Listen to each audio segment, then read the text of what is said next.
พออีแม่ก็ได้ไม่เท่าไม่ได้ก็ได้มาแต่บ้านหนองผำกะได้มีพาเขามาตอนมาหับเดี๋ยวได้มากินเด้อกินเลยก็เลิกล่าเมื่อแล้วเมื่อบ้านหนองผำคนได้มากินนี่มีโคหมูกินเขากินหมูเหินผูกแขนค่ะ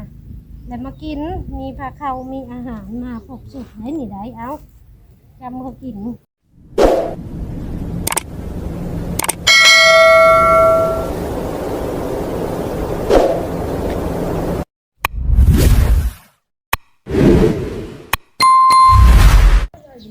เอาพี่น้องเลยเนาะโตเห็นแต่งกระโตกไปยังเด้บัดนี้เนาะก็คือนี่กะพี่น้องเนาะตามความเชื่อถือไผลาวพี่น้องเนาะเอามาบัดเฮาบัดนี้ เจ้าไอ้เนี่ยงองแงงเฮาเลยพี่น้องเลยทักทายสบายดีแม่ซีเพิ่นสุขุสู่คนเนาะ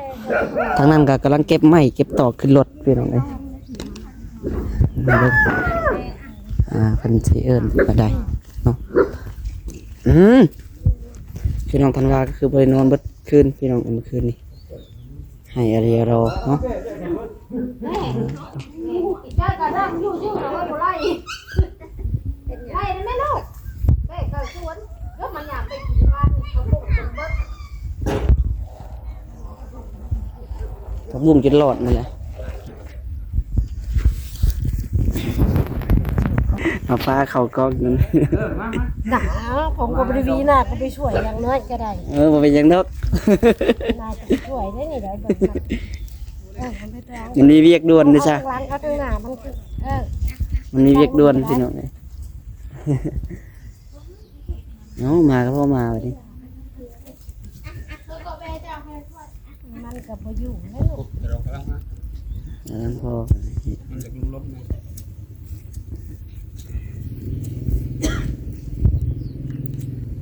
เดือนแจ้งอยู่ได้แล้วจำนี่เด้ออันนี้อีพออีแม่ก็ได้ไม่เท่าไม่ได้ก็ได้มาแต่บ้านหนองผำกะได้มีพาเขามาตอนมาหับเดี๋ยวได้มากินเด้อกินเลยก็เลิกล่าเมื่อแล้วเมื่อบ้านหนองผำคนได้มากินนี่มีโคหมูกินเขากินหมูเหินผูกแขนค่ะแล้วมากินมีพาเขามีอาหารมาครบสุดได้หนิได้เอาจำเขากินแล้วเขาดีเขาเศร้าเด้อให้ดีร้อนหอมดีดิ้วได้หายบ้านหายเมื่อเพิ่นได้มาแล้วก็กินเอาคำเยอะๆมากินอิ่มกินคำน้อยมันมีอิ่มคำเยอะๆเอานี่มีอันนี้บักเพชรมีแจ่วนี่เธอจำกินเขาหนิเอามากินเขาไม่เท่าแม่น่ามาแต่บ้านหลงผำก็ได้มากินแล้วเธออิ่มเดินแจ้งไต่เทนมีอยู่มีหติเด้อมากินนี่มาชมเดินแจ้งกันนี่เลยอ้าวกินแล้วเราก็เมื่อบ้านลงผัดหุ่นกินหวานลงไปน้ำหลังนี่อ้าวแถมนี่กินหวานนี่มีหวานเธอกินพร้อมอ้าวกินแล้วเราเมื่อเด้อเมื่อบ้านเมื่อผู้ใดเมื่อบ้านลงผัดผู้ใดเข้ากินปลาแล้วก็อ้าวกินน้ำกินได้แบบนี้น้ำแล้วก็เมื่อเด้ออยู่ที่เลิกก็เฮอกันพามากินน้ำกันแล้วก็เฮอเมื่อได้เมื่ออยู่บ้านอยู่เมื่อผู้ใดกันมันให้เขาดีเขาเศร้าดีเมื่อทุกคนเขาขึ้นเฮือนเมื่อเสือเฮือนงามก็เขาหั่งเขามีเขากว้างเขาขวางแหละกินแล้วกันเมื่ออยู่บ้านอยู่บ้านจ้างกันราคานะอันนี้ก็จ้างทางเมื่อเด้อเอ้าโอ้ยขี่ม้ากินแล้วอันเคี้ยวมากไม่เท่าก็ได้หนึ่งเคยเคี้ยวมากก็มาเคี้ยวเด้อเคี้ยวมากหนึ่งเคี้ยวมากมาน้ำโพดน้ำมันน้ำทอดไม่เท่าหวานไม่เท่าจันดาบอกเคี้ยวมากแล้วก็สูบยาแล้วเมื่ออยู่บ้านอยู่เมืองคนได้อย่ามาเยาะมาใหญ่ลูกหลานเขาอันนี้แหละเป็นผู้คนผู้แย่งเขาอยู่ด้วยนี่สินี่ให้โทงให้ตื่นเลยแบบนี้ให้เขาได้ไอ้บ้านไอ้เมืองคนได้บ้านคาบ้านขอมได้อันนี้ได้คาขอมกับปอมปีได้มาเยาะมาใหญ่เขาไม่ได้เมื่ออยู่บ้านของเอาสุดยาแล้วมาสุดยานี่แหละอ่านกินแล้วก็เมื่อเด้อก็ดีเฮอเศร้าได้ดีมืออื่นมีถือดีไม่เฮอมีนับดีแล้วมื้อนี้โลดก็มันได้นอนมีให้มีห้องได้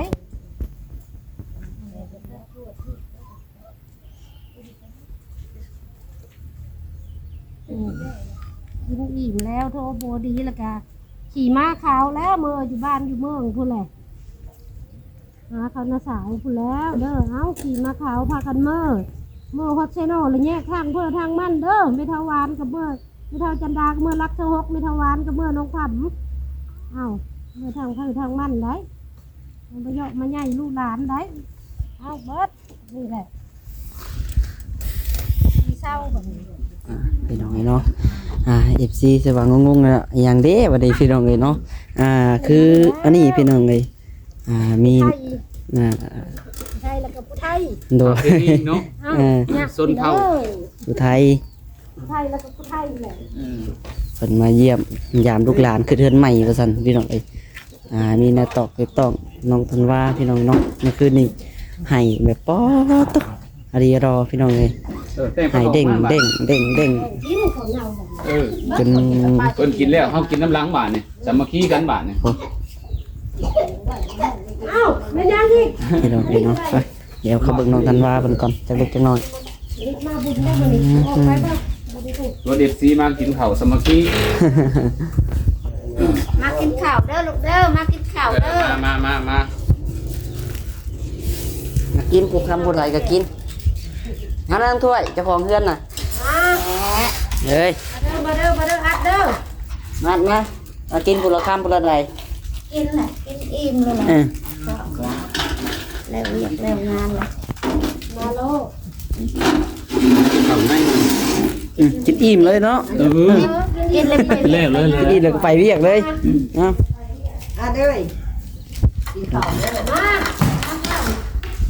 มา โตใส่ทันว่าเพิ่นรับแล้วบอกคือแบบให้เมื่อคืนเนี่ยแบบเป็นตะย่านแห้งเลยพี่น้องเลยให้ดีรอน้องน้องวีจงไปจักน้อยเห็ดพี่น้องเลยฮ้อนอยู่ทางนี้นอนบัดนี้จน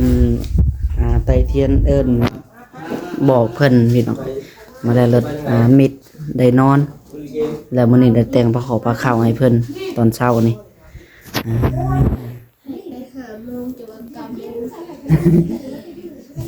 น้องมีเช้าประวัติแม่อันลูกต่อบัดนี้เนาะเฮ้ยยังเอามืออันหน้าตัวเองบ่ แล้วนี่เพิ่นนอนเนาะพี่ เดี๋ยวเราจะอัดเบิ้ลหนา เพิ่นเหลื่อมตาเนาะ พี่น้องเดียวมื้อนี้เดี๋ยวขออนุญาตกินข้าวกินน้ำก่อนเนาะเรื่องไม้เรื่องตอกก็ยังทันทุกคนขึ้นยังทันทุกคนขึ้นไปอันบ้านในดองเพิ่นพี่น้องคือสิเป็นมื้อนี้แหละขึ้นไปเนาะเดี๋ยวน้องหลาขออนุญาตกินข้าวก่อนบัดนี้นี่แหละอาหารเช้าพี่ ขอบคุณเด้อขอบคุณ มา เด้ เด้ อ อมาเด้อกินข้าวเด้อ ขอบคุณเด้อ มาเด้อแม่ มาพี่น้องเอ้ยหลังจากกินข้าวกินน้ำแล้วเนาะโท พี่น้องเอ้ยเนาะอันนี้ก็เป็นความเชื่อถือของใบลาวเด้อพี่น้องเด้อใครบ่เชื่อก็แล้วแต่เนาะที่ว่าน้องลาเฮ็ดไปนั่นแหละแต่สำหรับน้องลาละเชื่อพี่น้องเลยโอ้ยเนาะเอานี่แหละทาสีเฮือนพี่น้องเลยยังบ่ได้เอาเด้อพี่น้องเด้อยังข้างปุ่นยังกับหลังบ้านเดี๋ยวมื้อนี้จะขึ้นไปนี่ก่อนกับมาแต่มอบเครื่องให้เพิ่นเบิ่งก่อเฮ็ดเวียกเล็กน้อยก็สิลงมาทาสีต่อพี่น้องน้องละก็ได้นี่ตัวนี้ก็เรียบร้อยแล้วเนาะไหลเก็บทาฮึบต่อรถไถ2คันเบิดอยู่ดอกเนาะพ่อทรงเบิดเนาะทั้งบล็อกทั้งปูนพี่น้องเอ้ย ขั้นนั้นเอาแต่ว่าโอ้ยติดมือเนี่ย ลูกติ่งเขายังอยู่ได้หนึ่งอยู่เฮือนปุ๊เฮือนพูดหลังปุ๊ไอเวียดผลป้าเจเวียดผลป้าอยู่ปุ๊หลังนอกปุ๊เอาไปจักแล้วแลนไปเอา จักก็ได้ แลนไปเอาใส่รถ พอแต่สี่เศร้าเจ็บเศร้า หอบตำหนึงเนาะเบิดแล้วบอกเบิดแล้วเนาะ หมดเลย คันนั้นจะใช้บล็อก สนุกจริง ในเอาไว้ในห้องนี่เบิดเขาเก็บเข้าไว้ในเบิดนะคนฮะพี่น้องเลยเท่า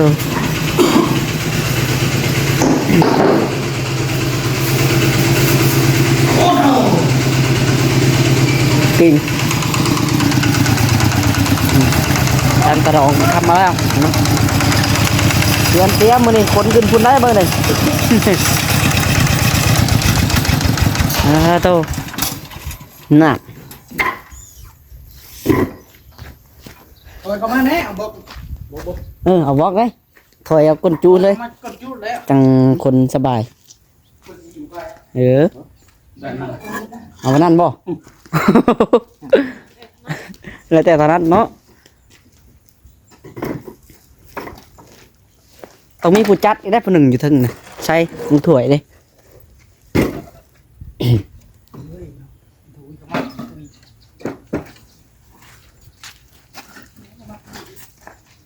ขี่ไปเนาะ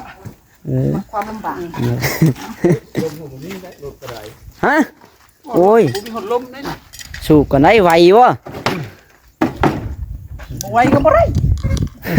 ต้องได้สูบ ไหวก็บ่ได้ ต้องให้ไวเลยเนาะคันบ่ไวคือบ่ฮอดเฮือนได้เนาะพี่น้องเอ้ย เอา เดี๋ยวว่าจะขึ้นก็ได้ดำมันสินักให้เราสูบ ขึ้นแล้ว ได้บ่ ได้ ยังพอพอห่มก็ได้หาลงก่อนได้ตัวนี้นะขึ้นบล็อกก่อนได้เบิ่งยังแน่อยู่นี่ ไอ้ตาเอาลงก่อนขึ้นเนี่ยผู้ชมเอาบล็อกขึ้นก่อน ไว้ยองหลังบล็อกเนาะ มาแล้วเอาใส่บล็อกบ่ได้น้อยได้น้อยก้อนบ่ได้ขนาดก็ใส่รถเขายังทั่วรถหนใด เติมหนึ่งอยู่ได้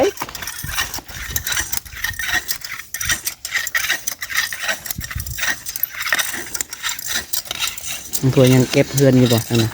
เงียนเฮือนอยู่พี่น้อง คนบอกเขาจะที่รอดอยู่นี่ นี่ครับพอเอาใส่รถโตแล้วบอก ผมว่าบ่ทันนั่นแหละ บล็อกมันนักแต่ได้นักจมนี่เป็น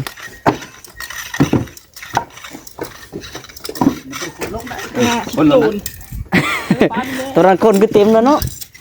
ปกติคันนี้พี่น้องก็ใช้บล็อกยังไวคันนี้มันก็คือว่าอะไรพี่น้องใส่หลายปีแล้วเนาะโอ้ยพี่น้องเนี่ยแต่ก็ยังสู้ชนสู้ชีวิตเราก็ได้คันนี้ก็ได้ไถนาไถยังพี่น้องเลยทูบ่ง่ายปานนั้นยังอันได้เฉยเนาะรอดเฉยแต่ละปีพี่น้องเลยโต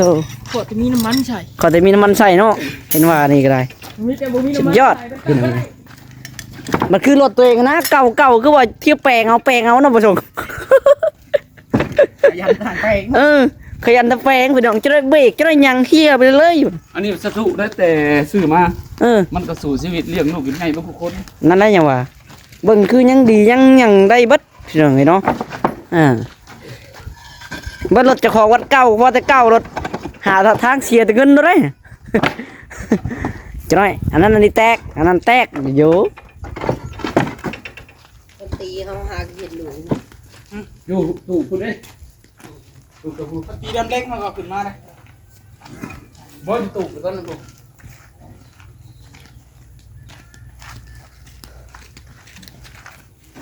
ทางในดองเพิ่นก็สิแม่นบ่ได้เมื่อดอกพี่น้องเนาะเพราะว่าทางแม่ก็ยังอยู่อันนี้อยู่เพิ่นอยู่กับหลานเพิ่นน้องธันวาเพิ่นพี่น้องเอ้ยยันทางนั้นเป็นนั่นเป็นนี่อยู่พาก็ตกใจแต่เมื่อคืนนี่พุ่นเนาะแต่ละคนปุ๊บแล่นไปหาหมอหายังพี่น้องเอ้ยมันตูม แนวให้เป็นตาตกใจเลยเนาะผู้ชมจับจะไม่อยากอยู่นะพี่น้องอุ้มอยู่ไม่อยากอยู่ในมือเอาปุ๊บปับปุ๊บปับปุ๊บปับอยู่เยอะเด็กน้อยไปยังบดแห้งพิลิกพิโลว่ะดินปุ๊บปับให้จังยังเอานมมาให้กินก็ดึงงอกนมกันเลยบ่กินอีก มันโอแม่นเด้อว่ะนี่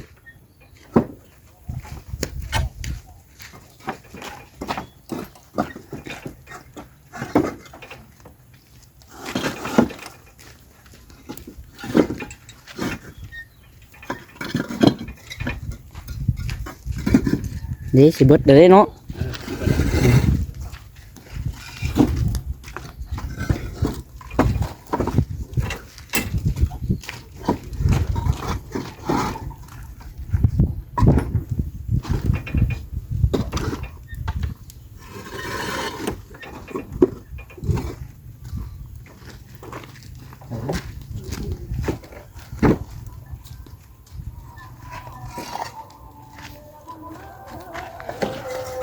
บ่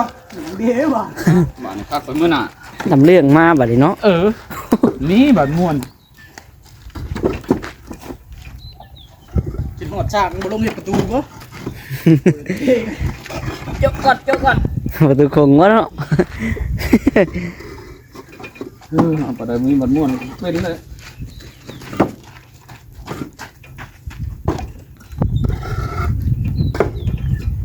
ไหวอยี่บ่ติดรถสูบอีกไหมไปแล้ว เอาไว้ก็ไปขึ้นก่อน สูบอีกฮอนหันให้หันก็สูบก็ได้ ปีดแป๊บเดียว อย่างมันจะมันเป็นยัง บ่ลมมาอยากอยู่บ่ นี่ เอออย่ามันเก่ามันเบิดแล้วเนาะ เป็นไหม อยากเปลี่ยนแต่บ่มีเนี่ยมันช่อยมันนั่นน่ะมันบ่ทุนดี อืม ค่าน้ำเฮา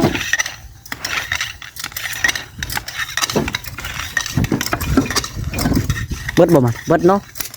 อืมหลายเติบเลย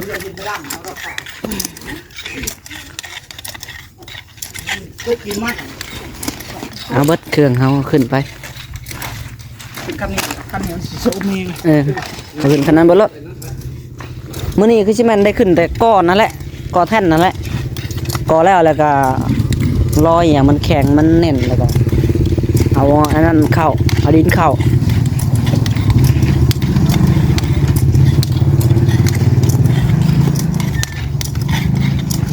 เดี๋ยวขึ้นไปจอดทางบ้านนาเก่งก่อนพี่น้องไงเนาะไปเบิ่งทางเฮือนนาดองก่อนมื้อนี้เมื่อวานนี้บ่ได้ขึ้นไปพี่น้องเมื่อวานนี้มันยากหลายอย่างเนาะเมื่อวานนี้เราบ่ได้ไปอ่า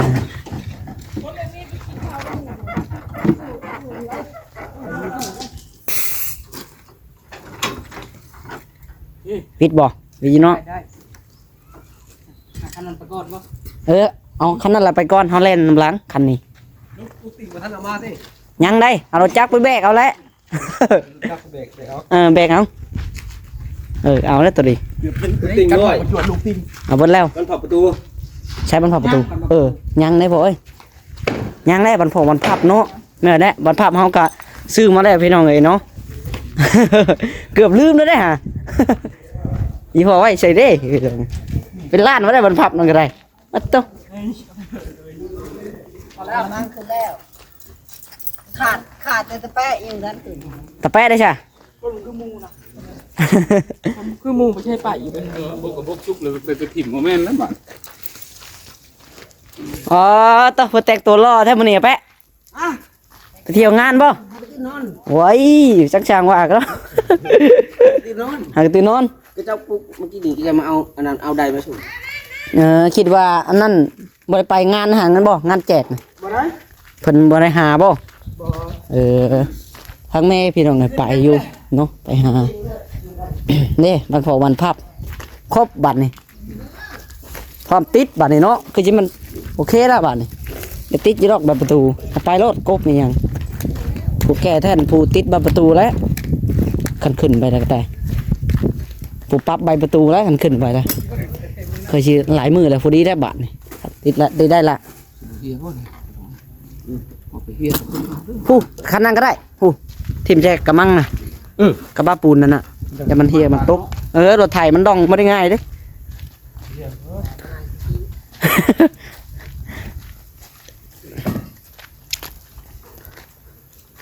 ของหมักเนาะตัวนี้เนาะ บ่ได้แล้ว ปลาอะไรแท้พี่น้อง จมูก เครื่องเสียงเนาะ ลองประจำวงนี่ นี่เนาะเครื่องเสียง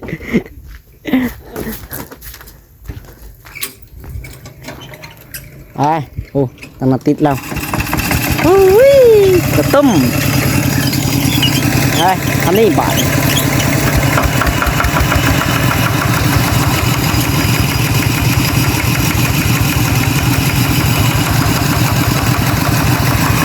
ไอ้นี่จะขี่รถไถดำกับไปบ่มาดำกับไปบ่ขี่รถเป็นเคยป่ะนั่นโมเมนต์บ่เห็นแนมคือไปอ่ะ ไปแบบไปจอย เป็นหาบ่คนเฮือนใกล้พี่น้องบ่ดำมันบ่แม่นเคยเนาะคิดว่าบ่ดำเป็นเคยได้อล่ะ ก็แม่นบ่ดำก็แม่นบ่ชงนำแล้วเนาะก็แม่นบ่ดำไปเลยพี่น้อง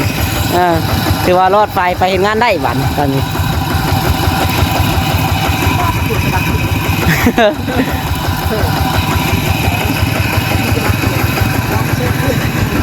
เ แปะบ่ว่าดับก็ได้พระโจงเอ้ยกินข้าวอยู่ได้ยังได้ทางไหนนะเออมาทำไงได้เครื่องของเนาะอย่าลืมเมียงแต่แปะยังกินข้าวอยู่พระโจงเอ้ยตัวเจ้าขึ้นรถแล้วกินข้าวอยู่ไอ้แปะน่ะปริน้ำมันลิตรหนึ่งไอ้แปะกินข้าวอยู่เราเร่งอยู่ฮะแกนเย็นแค่นข้าวได้พอยกิน กินไว้เด้อโอ้นั่งกินข้าวนั่งกินข้าวตบขาเด้อไปใช่พี่น้องเลยโอเคสำหรับคลิปนี้ก็ได้เนาะเดี๋ยวสิขอตัวไปก่อนพี่น้องจังไรก็เดี๋ยวไปพบพ่อกันจะพุ่นเนาะขอจบคลิปลาเคไปเพียงเท่านี้แล้วพี่น้องเลยจังไรก็อยู่ดีไม่แห้งเบิดสุขุทุกคนพี่น้องไปพบพ่อกันพุ่นแหละอยู่กันบ่ทรงเนาะเอาบ๊ายบายพี่น้องเลย